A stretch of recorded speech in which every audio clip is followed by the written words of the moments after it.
Muy buenos días, los saluda Alexandra Colón Amil, aquí en lugar de Gustavo Alegre, quien no nos puede acompañar hoy. Esto es Club de Prensa a 2 cuadras de la Casa Blanca para hacer el análisis de la actualidad. Y con nosotros hoy nos acompañan el analista y director de Citizens, un think tank en Washington, Roger de Santo Domingo. Bienvenido, Roger. Buenos días, muchas gracias. También con nosotros está Vanessa Yaglich, corresponsal de Antena 3 y La Razón España. Bienvenida. Muchas gracias por la invitación. Buen día. Buenos días. Y finalmente, profesor de Georgetown, Eric Langer. Bienvenido, profesor. Encantado de estar acá. Primer tema del día, arrancamos con París, donde este domingo se reunieron más de 70 jefes de Estado y de Gobierno para conmemorar el centenario del fin de la Primera Guerra Mundial, la Gran Guerra. Allí el anfitrión y presidente de Francia, Emmanuel Macron, aprovechó para dar un mensaje contundente en solidaridad ante un sistema internacional que se ha visto amenazado en años recientes y un mensaje contra los peligros del nacionalismo. ¿Es esto, profesor Langer, un mensaje contra Donald Trump? Definitivamente sí, es un mensaje contra Donald Trump, pero no solamente contra Donald Trump, sino también en Europa hay muchos movimientos nacionalistas. Yo veo un poco problema con eso, porque en realidad para mí patriotismo no es muy diferente que nacionalismo. Son dos formas de decir lo mismo en realidad. ¿A eso te refieres? Porque el presidente Macron dice el nacionalismo es el enemigo directo del patriotismo en este discurso que da. Y creo que es una diferencia que nos diferencia más bien, sin sentido. En realidad, lo interesante es la Primera Guerra Mundial mostró qué terrible era ese nacionalismo y patriotismo en realidad, donde la gente se combatía y se mataba. Y el gran logro es que Alemania y Francia ya son amigos y no enemigos. Yo creo que en realidad eso demuestra algo muy, muy importante. La comunidad europea que después surgió es muy, muy importante, y ahora Estados Unidos queda como un poco afuera de todo eso, y de alguna forma eso es como un desarrollo lógico también, porque la amistad Francia-Alemania tiene que tener prioridad sobre la amistad con Estados Unidos. Y esa amistad de la que habla, bueno, hubo un acto simbólico allí en el que el presidente Macron invita a la canciller alemana Angela Merkel a también dar un discurso en estas conmemoraciones. ¿Qué opiniones nos brindas al respecto, Vanessa? De hecho, estoy bastante de acuerdo con lo que estaba diciendo el profesor, y creo que esa imagen de ambos, de Merkel y de Macron, estuvo cargada de simbolismo por lo que estamos diciendo, pero también hay que pensar un poco más allá. Merkel está de salida en un gobierno en el que está liderando desde Alemania probablemente pues, la potencia más fuerte de la Unión Europea. Ahora también Macron ha ganado mucho terreno en ese sentido, pero imagino que tendrán que ir ideando fórmulas que tengan una continuidad más allá de los propios mandatarios. Entonces ellos mismos sí han dado una imagen de fortalecer mucho la Unión Europea en estos últimos meses, y después de varias crisis que se han dado, sobre todo con países también como Estados Unidos, que a veces depende mucho de la relación que tengan en ese mismo día con Trump, que puede cambiar de un día al otro, y nos estamos también acostumbrando a eso, ¿no? Entonces creo que por un lado parte de este encuentro tendría que ser invitar a la reflexión de qué es lo que va a suceder a pesar de los mandatarios, que son los que están ahora generando ese simbolismo de unión y fuerza. Y otra de las anécdotas curiosas que me parece de este viaje es tener en cuenta cuál ha sido la posición de Trump. Él ha estado allí entre tantos 70 líderes de otros países y otros estados que han estado representados allí, pero él también ha querido marcar un poco las pautas de las decisiones que él mismo va a tomar, y por ejemplo por lluvia cancelaba uno de los actos que habían organizado en un cementerio de militares de Estados Unidos, y él no quiso atender, puso la excusa de la lluvia, pero quiero decir que entiendo que habría una idea más de fondo por la que él no quiso participar, ¿no? Hablemos de Trump, Roger, porque esto es un viaje que fue de mal en peor, no solo porque canceló esta aparición por razones de lluvia, llegó a París con un tuit que atacaba al presidente Macron. ¿Cómo ves la posición de Trump en este foro? Bueno, ciertamente la oposición que se estaba planteando allí no era solamente patriotismo contra nacionalismo, que lo enmarcaba en un concepto que estaba tratando de definir Macron, pero era liberalismo contra nacionalismo. O sea, Macron de alguna manera se mostraba aislado frente a un nuevo presidente con el ímpetu con que viene Trump y una nueva ola nacionalista en Europa y en el mundo. Recuerde, lo interesante es el elemento simbólico. O sea, en ese evento, en el Arco del Triunfo, estaban Macron y Merkel, efectivamente, representantes de los dos países europeos más grandes, económica, población, militarmente, pero también estaban Putin y estaban Trump y estaban muchos otros mandatarios. No estaba en este caso Theresa May. Y no estaba May porque May prefirió celebrarlo en Inglaterra. De hecho, llegaron todos juntos al Arco de Triunfo, con la excepción de Trump y Putin, que llegaron después. Sí, y lo que indica, la fotografía, que Macron lo dice de una manera también muy interesante, muy aguda, ¿qué será esto? ¿Cómo va a ser recordado esto? Como el último momento en que los líderes del mundo libre se juntaron para recordar el momento de la guerra más terrible, que inauguró el siglo pasado, 10 millones de muertos, cientos de miles de huérfanos y viudas, y bueno, las masacres y destrucción del país, de los países y de la infraestructura europea. Digamos, el final, digamos, de una unidad que permitió la libertad y la paz hasta ahora. Claro, con un gran lapso medio que fue la Segunda Guerra Mundial.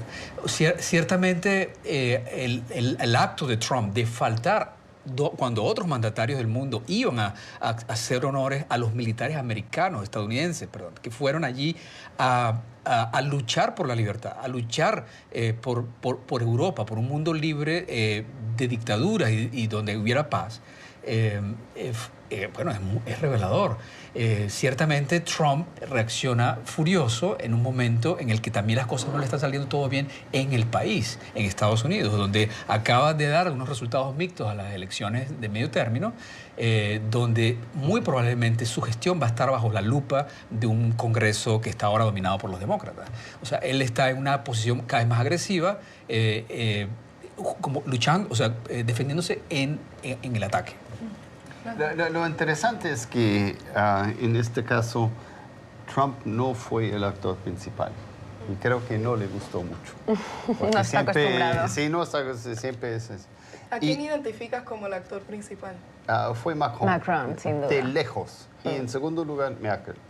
Lo que creo que a Macron le preocupaba cuando dio ese discurso también es quién va a ser su contraparte en Alemania cuando Merkel se vaya, porque obviamente él ha tenido una muy buena relación con ella y lo crucial de la Unión Europea es esa relación Francia con Alemania.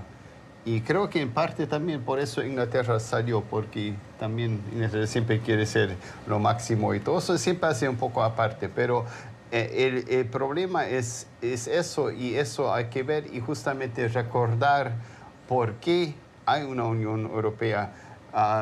Toda esa gente que roja 10 millones de personas. Mi abuelo combatió en la Primera Guerra Mundial y en la Segunda Guerra Mundial, y mi papá en la Segunda Guerra Mundial en el lado alemán, ¿no? Entonces, conozco eso muy bien y tengo historias también familiares. Entonces, sabemos realmente qué terrible que fue, y muchos de mis parientes ya no existen, porque antepasados más bien, porque murieron en esas guerras. Entonces realmente fue sumamente terrible, y Alemania, creo, y Francia es lo crucial. Eso es lo lindo, por fin podemos hablar de Macron y de Merkel más que Trump, aunque él siempre, aún de mal humor, de alguna forma también afecta siempre donde él va. El momento es muy dramático, porque realmente también había una pugna anterior a este evento en el que Trump se molesta porque Macron sugiere la creación de un ejército europeo.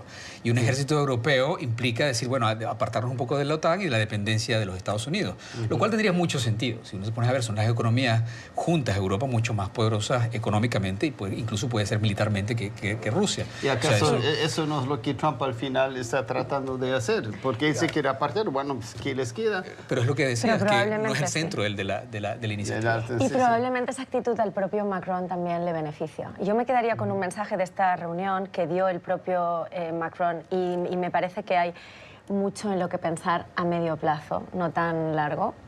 Y dice, solo depende, él dijo, ¿no? Solo depende de nosotros que esta imagen se interprete en el futuro como el símbolo de una paz duradera entre naciones y no como la fotografía del último momento de unidad antes de que el mundo caiga en un nuevo desorden. Que no sé si lo dijo como una especie de advertencia o realmente con la certeza de que el mundo puede cambiar en cuestión de segundos, ¿no? Pero... ¿Ustedes son más optimistas o pesimistas al respecto? Cabe destacar que todos los símbolos están allí. La iniciativa de Macron incluso fue una conmemoración sin desfile militar, ¿no? Que fue una de las razones por la que Trump terminó asistiendo a esto, porque le denegaron ese gran desfile que quería hacer acá en Washington. Entonces, ¿son más optimistas o pesimistas? Yo soy optimista porque, bueno, hasta cierto punto, porque espero que Trump sea un fenómeno muy particular y pasajero. Ahora, en Europa yo creo que es un poco más difícil porque hay problemas estructurales. También el problema no solamente es Alemania y Francia, sino todo el sur de Europa que no pueden medrar como el norte por unos problemas estructurales, lo que también entonces fomenta nacionalismos allá. También que hemos visto en Italia ahora, obviamente Hungría, etcétera, etcétera. Entonces, a mí me parece lo más realmente preocupante de todo eso, aunque soy optimista, no tanto es la relación de Estados Unidos y Europa, que creo que se necesitan mucho, pero más bien qué pasa dentro de Europa en el futuro mediano solamente ya. Sí, coincido. También soy optimista y me gusta pensar en positivo, pero también obviamente la realidad es la que es, ¿no? Y hay muchas incertezas, igual que hace unos meses tal vez nos preocupaba mucho más las relaciones mucho más allá de nuestras fronteras, pues por ejemplo centrándonos en Asia, en Corea, en todos los misiles y los riesgos que había, que era tal vez a otro nivel, porque ya a veces hasta se hablaba de una posibilidad de una tercera guerra mundial. Creo que ahora tal vez los problemas son otros que pueden estar a otro nivel, pero por lo mismo el riesgo puede ser máximo. Aquí en Estados Unidos estamos en media hora de una investigación, no sabemos muy bien qué va a pasar y de hecho creo que más adelante vamos a hablar en profundidad, pero no sabemos muy bien qué va a pasar a partir de ahora, cuando continúe o no, o cómo lo va a hacer la investigación con Rusia, por ejemplo. Eso puede afectar a nivel mundial, ¿no? Todas las decisiones que se tomen con Rusia, obviamente, con Estados Unidos y Europa. Por supuesto, cada vez tiene mucho más que decir en estos temas, ¿no? Por ejemplo, en cuanto al nacionalismo, yo sí creo que está pasando a todas las escalas, con las grandes potencias, como decía el profesor, pero en España, por ejemplo, mismo también está pasando, ¿no? Y cada vez está cambiando más ese color de bipartidismo para entrar nuevos populismos con mensajes mucho más arriesgados en las extremas izquierda-derecha. Cierro contigo. Sí, optimismo pues, podemos ser, pero la realidad es la fotografía del momento en la que Macron está solo en un contexto de una ola nacionalista de centro o de más de derecha en Europa. Y cuando él trata de usar ese juego de lenguaje entre patriotismo y nacionalismo, en realidad está tratando de apelar a una realidad del electorado europeo, no solo francés, en el cual todos dicen somos nacionalistas, tenemos que defender nuestra nación. Y él dice, espérate, todos somos patriotas, pero el nacionalismo es peligroso. Podemos querer a nuestro país y la mejor forma de querer a nuestro país es también integrarnos a la realidad del mundo, que sin integración no puede moverse ni crecer la economía y no puede haber paz. Eso es el mensaje, un mensaje globalista, un mensaje liberal de la política más exitosa de la historia y sin embargo la que está más amenazada en este momento. Porque lo que vimos en las elecciones de este año de medio término en Estados Unidos implica que todavía un discurso nacionalista radical y que divide a la población da frutos, a pesar de que pudo haber una resistencia y hubo pérdidas en la Cámara de Representantes. Bueno, fue una pelea muchas veces muy cercana. O sea, ese discurso y esa ola política existe, no se puede negar. Este es el análisis de nuestros periodistas. Vamos a hacer una breve pausa comercial, ya regresamos.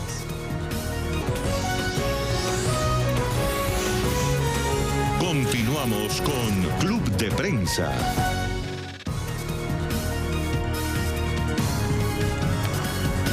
Bienvenidos nuevamente aquí a nuestra mesa de trabajo Club de Prensa a 2 cuadras de la Casa Blanca. Nos acompañan hoy analista y director de Think Tank Citizens, Roger Santo Domingo, la corresponsal de Antena 3 y La Razón, Vanessa Yatlich, y el profesor de la Universidad de Georgetown, Eric Langer. Tema de hoy: incendios forestales en California están devastando el estado. Uno de ellos, el Camp Fire, que comenzó el jueves, ya se ha calificado como el más destructivo en la historia del estado y uno de los más trágicos en la historia de Estados Unidos. Ha aniquilado cientos de estructuras, desplazado a cientos de miles y ya hay hasta 31 muertos, según las cifras más recientes. Ante este terrible panorama, la respuesta de Donald Trump ha sido ir a su Twitter y arremeter contra la agencia forestal por mal uso de fondos. Vanessa, ¿cómo calificas la respuesta del presidente ante esta trágica situación? Bueno, por un lado, las cifras del incendio son escandalosas, las imágenes también devastadoras. Como bien decías, la última cifra que conocemos ahora son de 31 fallecidos. En el incendio que se mantiene activo, el del Fire Camp, todavía un 25% de ese incendio está controlado a fecha de hoy, lunes por la mañana, lo cual todavía nos da una idea de lo que se pueden complicar mucho las cosas. Aún así, estamos hablando de que, por ejemplo, desde el año 1933 en Estados Unidos no había un incendio tan devastador. Más de un centenar de personas están desaparecidas. En muchas ocasiones están encontrando a las personas fallecidas. Parte de esas víctimas, la mayoría de ellas estaban dentro de sus casas o incluso en los propios coches intentando huir, ¿no? Entonces, ante ese panorama desolador, lo primero que hay que hacer es reaccionar cuanto antes y esperar por lo menos a que todo esté controlado, a que el fuego pueda estar controlado en un porcentaje altísimo, no solo en el 25%, y en el que toda la ayuda sea poca para poder facilitar que el norte y el sur de California pues, puedan tener esta ayuda lo antes posible. Como bien decías, Trump tuitea y lo que se le ocurre es decir una amenaza. Su mensaje fue en clave de amenaza, que los fondos se van a poder recortar. Es inexplicable. Creo que en este momento lo peor que se puede hacer es mandar un mensaje de este tipo. Lo primero, el mismo Obama, por ejemplo, mandaba un mensaje de aliento a estas familias y el poder darle una reacción lo más antes posible para que se pueda solucionar, ¿no? Claro, porque es un momento dramático en que se necesita alivio y no más combustible al fuego, ¿no? Que es prácticamente lo que hizo el presidente. O sea, en este momento, hay que ver el contexto. O sea, estamos viendo imágenes, escuchando testimonios de gente todavía atrapada allí, una población que paradójicamente se llamaba Paradise, paraíso, y que desapareció. O sea, una población de más de 20.000 personas que tuvieron que ser evacuadas en tiempo récord, porque vivían juntos. Además, esto es un detalle importante que hay que decir, frente a un parque nacional, un bosque protegido que es tierra federal.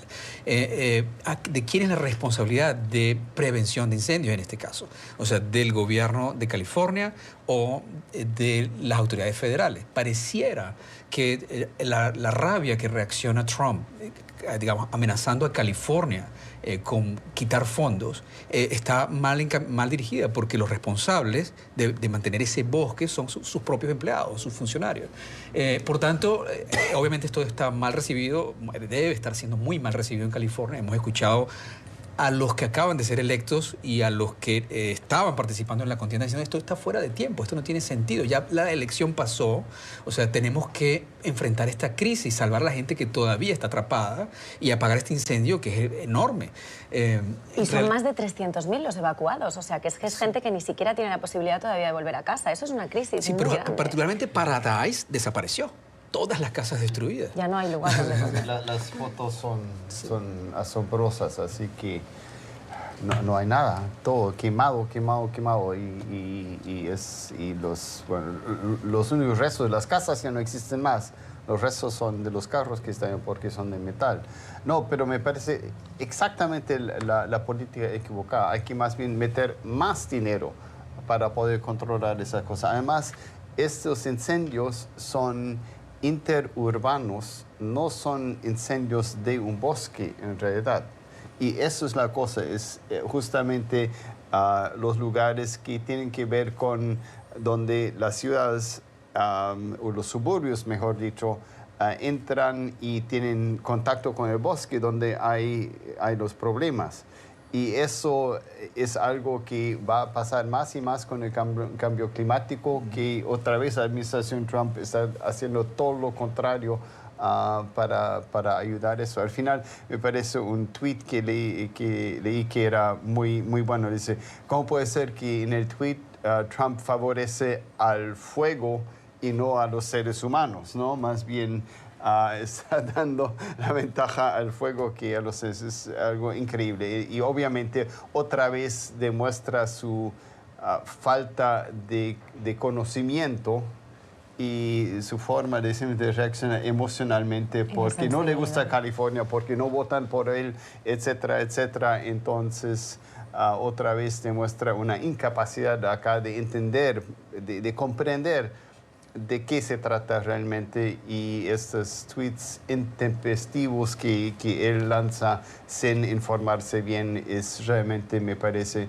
muy mal para el gobierno de Estados Unidos. Más allá de... Me interesa hablar del rol político de este tuit. No, porque más allá de si esto es una amenaza con quitar fondos a largo plazo a futuros incendios forestales, me parece que encaja un poco dentro de esta retórica del presidente de recortar fondos. Es lo que su base quiere escuchar, ¿no? Bueno, va a haber fondos para esta emergencia, es lo que se entiende. O sea, de hecho, ahí se está atacando el problema. Ya el problema de evacuación, digamos, fue lo primero. Luego estamos en la parte en que están tratando de apagar el incendio. Lo que se entiende es que sí, es a futuro. Pero a futuro, ¿a quién le van a quitar el dinero? ¿Y de qué manera? Hay una realidad, o sea, digamos que el estilo del presidente Trump es emocionalmente el de alguien furioso y que reacciona molesto y frustrado por una realidad. Porque el problema de este incendio es un drama de varios factores. Uno, que a lo mejor él tiene razón, los bosques están mal manejados y en parte por regulaciones que evitan la explotación forestal, y que hay menos, digamos, lo que llaman de explotación forestal, y hay mucho más madera y madera seca. Otra es que hay ciertamente negligencia. Lo que no sabemos es de esa negligencia en la prevención, si es de agentes federales o del Estado. Otra es la realidad social. O sea, estos son, como decíamos, suburbios que están creciendo hacia los bosques y son zonas muy populares. O sea, son clase trabajadora que no puede pagar en la ciudad y se muda a las zonas más lejanas posibles para tener el sueño americano de una casa grande. Luego, ese es un drama, que además fueron sueños devastados. Y el otro es el cambio climático. O sea, va a haber una combinación de sequía y calor que va a hacer que esto se acelere. O sea, este drama se convierte en un drama político que el presidente no parece estar preparado para enfrentar equilibradamente, porque su visión es de muy corto plazo. O sea, ganar ahora las elecciones, pasamos la siguiente. Esta está en campaña para las próximas elecciones. Para darle el toque de humor, no me puedo ni imaginar lo que debe ser asesorarle a diario en temas y además apagar incendios, pero apagar sus incendios, los que él enciende. O sea, en este caso, su falta de sensibilidad va mucho más allá de la actitud que tendría que tomar un presidente. Él, una vez más, demuestra que actúa más como persona, individuo, con sus, como decíamos, ¿no? Con sus propios ataques personales que él siente que es porque no le han votado allí o por cualquier otra razón, más allá de la responsabilidad que tiene como presidente de Estados Unidos de afrontar una crisis de esta magnitud. Esto, sin embargo, parece encajar con la actitud del presidente o la respuesta frente a pasados desastres. Pienso en Puerto Rico, por ejemplo. El presidente también expresó lo mucho que la recuperación de la isla le estaba costando. Entonces, siempre parece haber un tema de dinero muy presente aquí. Pero hay falta de empatía, más que todo. Lo que yo creo que como presidente de un país, lo que más te tiene que importar son las vidas de esos ciudadanos bajo los cuales, bueno, los cuales vos estás liderando esa gente y son tu gente. Entonces, pensar en el dinero, porque esa cosa del business approach, ¿no? De empresario, de ser un gobernador que piensa en eso y que es empresario, allá se ve la falencia de ese argumento, porque ser buen businessman no quiere decir que sea buen gobernador, porque esas son cosas muy diferentes a mi parecer, por lo menos. Y a veces es un poco, también me da la sensación de esa necesidad continua de echarle la culpa a alguien. Y eso a él le evade de toda culpa, ¿no? Cuando en realidad tienes un país, tienes problemas a los que enfrentarte, pero como presidente, no como persona. Y es donde él parece que no entiende a veces ese límite, ¿no? Bueno, pensemos que también las emergencias, por ejemplo, de New Orleans le costó un gran rédito político a Bush. O sea, él pensará, ahora me tengo que enfrentar yo a esto, o sea, en una población que no me quiere y cuando necesito el dinero para otras cosas. O sea, y cuando le puede perjudicar, sí, para después... Lo que uno piensa es eso, es una desconexión con la realidad, que puede ser a nivel de empatía emocional, pero también de aislamiento de lo que se está viviendo. A lo mejor está expuesto a otra información, pero los que hemos visto y hemos escuchado los testimonios de familias y niños atrapados diciendo necesitamos que nos ayuden, y te das cuenta de cómo es esa historia de llegaron allí, o sea, no calza. Sí, el asunto es que no va a haber mucho costo político por Trump, porque nadie vota por Trump en California. Y más bien aún menos después de esas elecciones. Entonces, en ese sentido puede decir lo que quiera y lastimosamente no va a tener mucho efecto, sospecho. Y las próximas elecciones son presidenciales, o sea que ahí sí le podría pasar factura. Sí. Hablando de otras elecciones, las legislativas, un día después de que se dieron estas elecciones, el fiscal general Jeff Sessions presentó su dimisión a petición del presidente Donald Trump. Esto ha generado una serie de preguntas, pues el presidente nombra a Matthew Whitaker como fiscal general interino, quien ahora estará a cargo de la investigación que explora, entre otras cosas, la presunta conexión de Rusia con el presidente Trump. Sessions, como sabemos, se había recusado de supervisar esta investigación por su papel en la campaña electoral del presidente, en la cual él participó. Ahora con Whitaker ahí al mando, al menos temporalmente, ¿qué podemos esperar?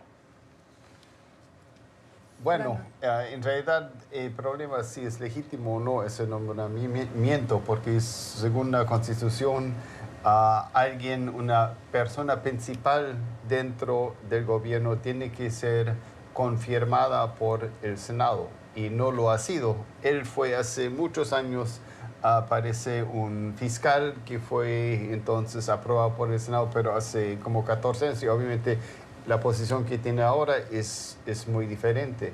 Entonces, en ese sentido, no sabemos cómo va a ser eso, pero el asunto hay que ver. Él también, el señor Whitaker, parece que ha dicho cosas que lo de la investigación de los rusos y todo eso. Que es liderada por Mueller, la ha tildado de ser una casa de brujas, de ir demasiado lejos. Entonces aquí hay un problema de ética, ¿no? Sí, y porque supuestamente uno tiene que ser imparcial en eso y no se sabe si él va a ser imparcial. Es muy temprano saber todavía qué va a pasar, pero según lo que dicen también es que Whitaker se ha tratado de perfilar en varios casos ya para complacer a Trump, lo que tampoco demuestra, digamos, su imparcialidad. Ahora, ¿tienen los demócratas suficiente poder político para poder hacer algo sobre eso o deslegitimarlo? No se sabe y sospecho que va a ser un poco difícil. Hay incertidumbre con respecto a la posición de Robert Mueller a futuro. ¿Qué tanto poder tiene Whitaker sobre esta investigación? O sea, ¿es su jefe directo? ¿Lo podría despedir, por ejemplo? ¿Es un escenario? Sí, hay todo un debate, como decía Eric, jurídico sobre si es legal o no el nombramiento, si este carácter interino puede prolongarse a un estado permanente. Y hay abogados que concluyen que sí y otros que no. O sea que al final lo que creo puede funcionar es el poder crudo. O sea, Trump es un presidente que le gusta ejercer el poder, cuando lo tiene, lo ejerce. Y este es una oportunidad que a lo mejor no va a perder. Incluso, fíjense cómo insultaba a los que le preguntaban si este tiene la posibilidad o no de intervenir en la investigación de Mueller. O sea, si eso es una pregunta estúpida. La razón por la que estamos votando a Jeff Sessions es porque se abstuvo de intervenir o de manejar esta investigación.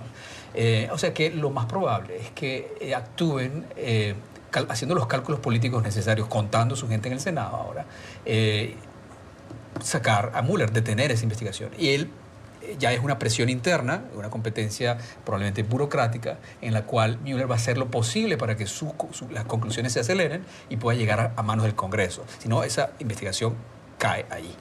Y esa misma decisión al propio Trump le puede pasar mucha factura, porque ahora todo el mundo está esperando precisamente a saber qué es lo que va a pasar con Robert Mueller y cómo va a continuar la investigación. Entonces yo creo que esa va a ser la clave. Es una decisión muy arriesgada para Trump. Hay que ser prudentes porque no se sabe muy bien todavía qué va a pasar. Pero creo que de momento también hemos podido leer entre líneas algo muy interesante. El propio Trump dijo en su día que no conocía de nada a Whitaker. Él lo dijo, Whitaker. Es decir. Y después tuvo que desmentirse, porque sí, dijo que sí, que bueno, que lo había conocido rápidamente y por encima, porque él era precisamente el Chief of Staff of Mueller. Entonces, bueno, dijo una cosa, luego dijo otra. Ahora dicen que no, de Sessions, dijo que no va a hacer nada al respecto. Es pronto todavía para saberlo, pero al menos una vez más estamos con la prudencia de entender que hoy dice una cosa y mañana probablemente podrá hacer otra distinta. Pero lo interesante es que Mueller ya hace tiempo que sabe que puede haber ese problema. Se ha blindado parcialmente porque parte del proceso ya reside no con él, sino más bien con el distrito de Nueva York. Entonces, una instancia judicial aparte del señor Mueller. Y estoy segurísimo, él es un buen guerrero burocrático. Y estoy seguro que él sabe qué es lo que hay que hacer y ya se ha blindado de esa forma de las artimañas que puede hacer Trump con eso, o Whitaker, mejor dicho. Entonces vamos a ver lo que pasa, porque sospecho que el señor Mueller tiene varias sorpresas bajo su manga, que si van contra él, que va a poder soltar ya, o quizás ya soltar directamente los resultados de la investigación, etcétera, porque él ya tiene muchísima información, mucha información que nosotros desconocemos, y eso es lo interesante, porque realmente ha sido una investigación bastante hermética. No han habido información así que ha salido, y entonces seguramente eso va a ser muy interesante, yo creo, en los próximos días. Vamos a ver qué pasa con eso, y Trump también lo sabe. Bueno, Whitaker depende de Trump completamente, por supuesto, y él sabe que esta es su oportunidad de lucirse para la historia y a lo mejor hacer carrera.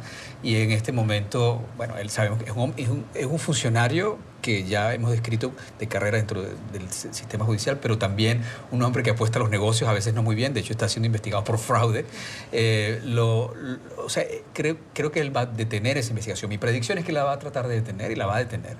Y viene un momento en el cual los demócratas se van a ver en el dilema de, ok, esta va a ser nuestra gestión, es investigar, tratar de hacer un impeachment o una destitución, una investigación de destitución del presidente, y el presidente le va a gustar eso. Le va a gustar eso porque sabe que piensa que no puede evitarlo y tiene la mayoría en el Senado, de manera que cualquier investigación al final no va a prosperar en una destitución. Y la pelea puede terminar siendo favorable para él, porque a él le gusta la pelea. Y al final vas a embarrar a los demócratas con lo único que pueden hacer, que es investigar, tratar de hacer check and balance, o sea, equilibrio de poderes, y va a haber eso.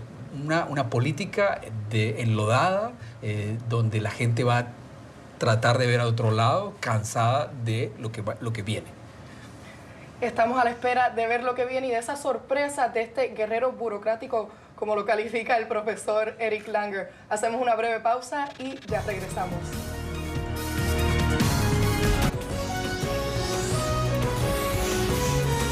Continuamos con Club de Prensa. Bienvenidos nuevamente, continuamos aquí en Club de Prensa. Hoy nos acompañan los analistas Roger Santo Domingo, Vanessa Yatlich y el profesor de Georgetown University, Eric Langer. Juan Emilio Cheire, el ex líder del ejército militar de Chile, fue condenado por encubrimientos de crímenes cometidos bajo la dictadura de Augusto Pinochet. Es la primera vez que un comandante en jefe de esta institución es castigado por violaciones a los derechos humanos. Augusto Pinochet, como sabemos, fue procesado, pero eventualmente liberado de cargos por demencia y murió en 2006 sin cumplir ninguna pena. Profesor Langer, ¿conocía usted a Cheire, me parece? Sí, sí, lo conozco. No he hablado con él ya como 5 años, algo así. Pero me parece un poco sorprendente porque yo lo conocía y justamente él tenía la reputación de que había sido muy democrático en el sentido de poder conservar más bien la nueva democracia después de Pinochet. Y una más figura emblemática de esta transición democrática. Sí, exactamente. Y bueno, yo lo conozco como una persona muy correcta, así muy firme, así muy militar chileno, por supuesto, pero al mismo tiempo es algo que realmente me sorprende. Ahora, entonces me puse a pensar leyendo esta noticia. ¿Qué quiere decir eso con todos los altos mandos militares chilenos de esa época? Yo creo que todos de alguna forma son culpables. Y la pregunta es, ¿qué pasa con esa gente? ¿No? ¿Qué pasa con toda esa gente? La culpabilidad, que es un gran problema en la sociedad chilena.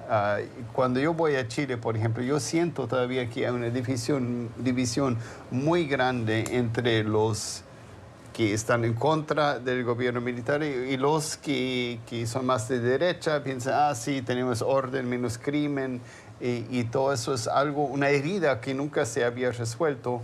Define la política, la sociedad, está muy presente. Sí, pero justamente Cheire no es la persona, eso es lo interesante, no es la persona que yo diría sería la más culpable de todas esas cosas, y más bien como entonces símbolo de la dictadura militar y de los crímenes que se cometieron, porque se cometieron muchísimos crímenes, muchos asesinatos, tortura, todo eso. Yo enseño sobre esto. Que él sea entonces esa figura que salga como el más perjudicado, me parece sorprendente, porque más bien fue él que justamente permitió o mantuvo esa vuelta hacia la democracia, que fue muy, muy importante, porque ya es difícil acordarse, pero el ejército tenía muchísimo poder, aún después de Pinochet, por la constitución que habían puesto Pinochet, y que entonces el gobierno ya civil tenía siempre que negociar con los militares y no tenía mucho privilegio, o los militares tenían mucho privilegio, y más bien durante el gobierno de la concertación estaban poco a poco quitándole más y más ese poder, que fue un proceso al cual más bien Cheire ayudó, a mi parecer, a dar más poder a los civiles en vez de los militares. Entonces, que él entonces caiga como una figura en esta época tan nociva, me parece realmente muy, muy sorprendente. Y de hecho él siempre ha negado su participación en los homicidios y era muy joven cuando todo esto sucedió. Sí. El abogado lo tilda de una infame persecución política, el abogado de Cheire. Y también ahora la pregunta, entiendo que sería, bueno, ¿esto abre una caja de Pandora de muchas más cosas que puede haber detrás? ¿O es que realmente él va a pagar las consecuencias de unos actos cuya responsabilidad tendría que tener otras personas, ¿no? También, o sin embargo también si va a sentar unos precedentes en el país para que casos de este tipo se puedan seguir denunciando? O sea, cómo evaluar esto es mixto, ¿no? Porque recuerden que esta dictadura de Pinochet de 1973 al 90 fue símbolo de las dictaduras de la época, o sea, por su crueldad, por la forma en la que se controló a la prensa y a la población, y se mató y se expulsó a una gran parte de la disidencia y la oposición política. Los militares fueron muy importantes, obviamente sostuvieron la dictadura, pero también la transición, porque cuando Pinochet pierde el referendo, en el cual dice, bueno, tiene que irse, queremos democracia, los que están alrededor de él, incluido Cheire, son los que le dicen, presidente, general, lo siento, hay que entregar el poder. Son ellos los que le ponen el paro y dicen, la realidad es que ya no puede usted seguir gobernando.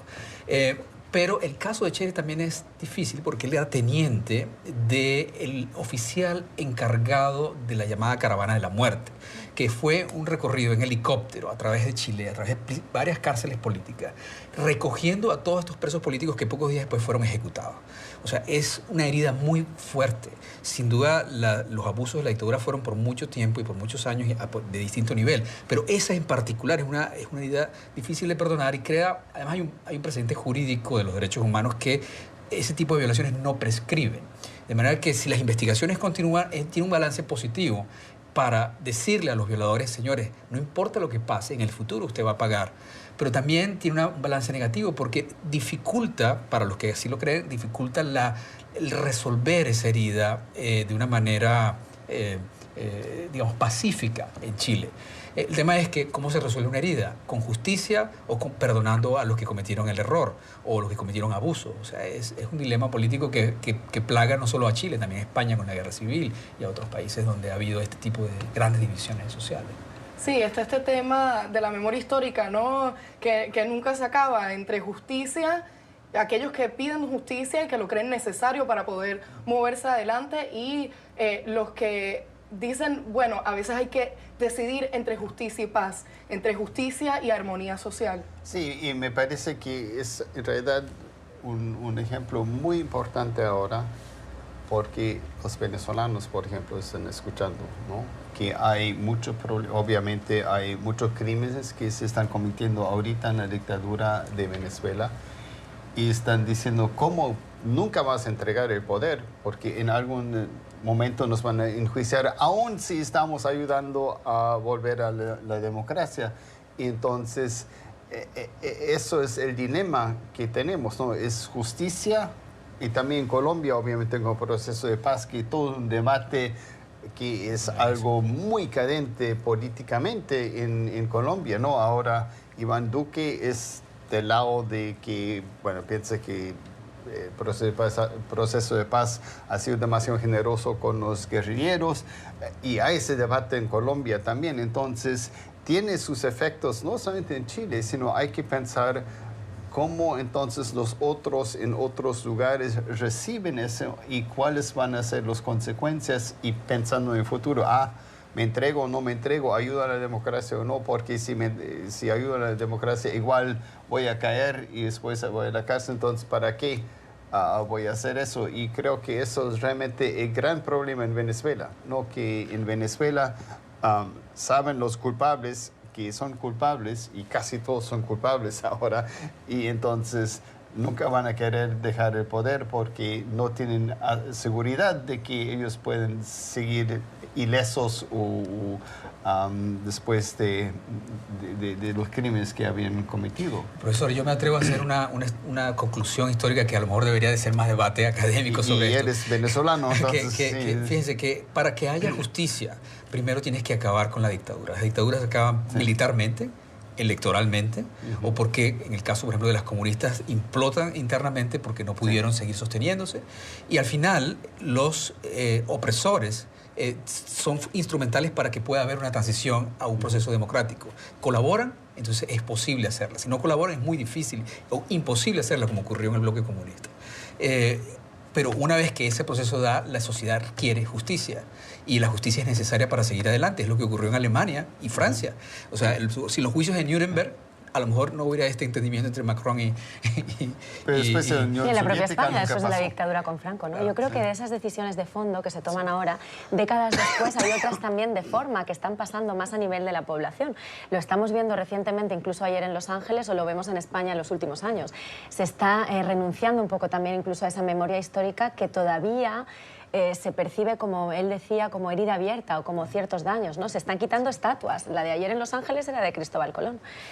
Se están cambiando los nombres de las calles, los nombres de las plazas. O sea, yo creo que ahora ya también se está pasando a otro extremo en el que da para otro debate probablemente, como bien ha dicho. pero sí, de forma y de fondo. Sí, esto que menciona de Los Ángeles es la remoción de una estatua de Colón, ¿no? Y es un debate que ha estado muy presente en años recientes, en meses recientes, sobre todo aquí en Estados Unidos, de cómo una población se relaciona con su pasado, ¿no? Con toda esta remoción de estatuas del pasado de la guerra civil de este Y país. la lectura que cada uno hace de ese pasado, porque es lo interesante. O sea, por ejemplo, si nos centramos en la red social preferida de nuestro presidente Donald Trump, hoy vamos a ver, os voy a leer si os apetece, a ver, rapidísimo lo voy a leer. Hay un escritor, Pérez Reverte, en España, que ha tenido una repercusión, uno de sus tweets precisamente contestando a esa retirada de la estatua, y aquí al final la historia siempre depende un poco de los ojos con los que se ve todo, ¿no? Y él decía, lo busco muy rápido, precisamente aluciendo a esto. Uno nunca encuentra lo que uno quiere, justamente no lo veo aquí. cuando lo necesita. Hay que hacer las paces con tu pasado, con tu historia, pero también hay que hacer justicia, porque si no, lo terminas saboteando tu realidad actual. Estoy de acuerdo, y hay que pasar página. Yo sigo buscándolo mientras habláis, porque... O sea, decir, ok, ciertamente Colón trajo a los europeos, abrió las puertas a la conquista de América, y bueno, eso fue bueno o fue malo. O sea, por ahí iban los tiros. Es la historia y somos descendientes de ellos. Por ahí iban los tiros, precisamente. Él hace alusión a esta retirada de la estatua de Cristóbal Colón y dice, esto lo afirma... Ojo, adelanto, ha sido un tuit con cierta polémica, pero compartido por muchas personas. Esto lo afirma en Los Ángeles, nombre español, un concejal descendiente de los O'Farrell y otros anglosajones que apenas dejaron en Norteamérica. Y dice, bueno, aquí una frase que no voy a terminar, pero dice que cuando mucho más tarde construyeron allí catedrales y universidades, lo hicieron solo para ellos y no para todos los demás, como sí hicieron en este caso, según él, los españoles.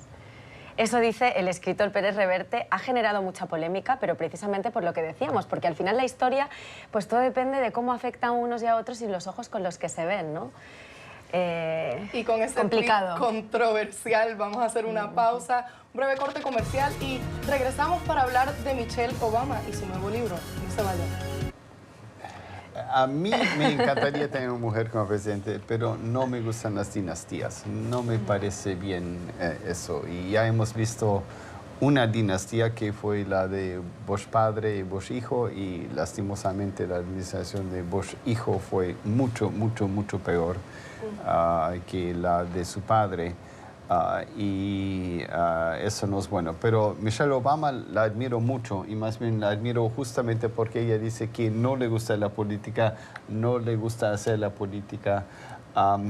Y es muy interesante ver a ella en ese libro. Otra vez no he leído el libro, pero sí he leído partes que ya se han divulgado, que es obviamente una persona bien fuerte, pero al mismo tiempo ella de alguna forma dejó sus ambiciones a un lado para ayudar a su esposo. Entonces puede ser que sea Me Too, pero al final, estructuralmente, eso es que mucho pasa, que no es la mujer la que determina cuál es la carrera, sino el hombre. Y en ese sentido creo que los Obama han sido muy tradicionales. Cierto. Y de hecho empezaron, creo que ella era jefa de él, cuando en su carrera profesional empezaron, incluso la de ella. Entonces sí, al final... Es debatible sobre si dejó de serlo, ¿no? O sea, realmente... bueno, hasta Trump le gustó leer el libro, o sea, creo que ayudó a las ventas, ¿no? Aunque se molestaba, decía que estaba molesto era con su marido, lo que no le perdonaba a su marido lo que hizo. O sea, realmente es un género y es la realeza, aristocracia política de Estados Unidos ahora. O sea. Y estaremos atentos para leerlo. Muchas gracias por acompañarnos, Roger, Vanessa, Eric. Hasta aquí el programa de hoy. Nos vemos mañana para seguir haciendo el análisis de la actualidad. Muchas gracias por su tiempo y por acompañarnos.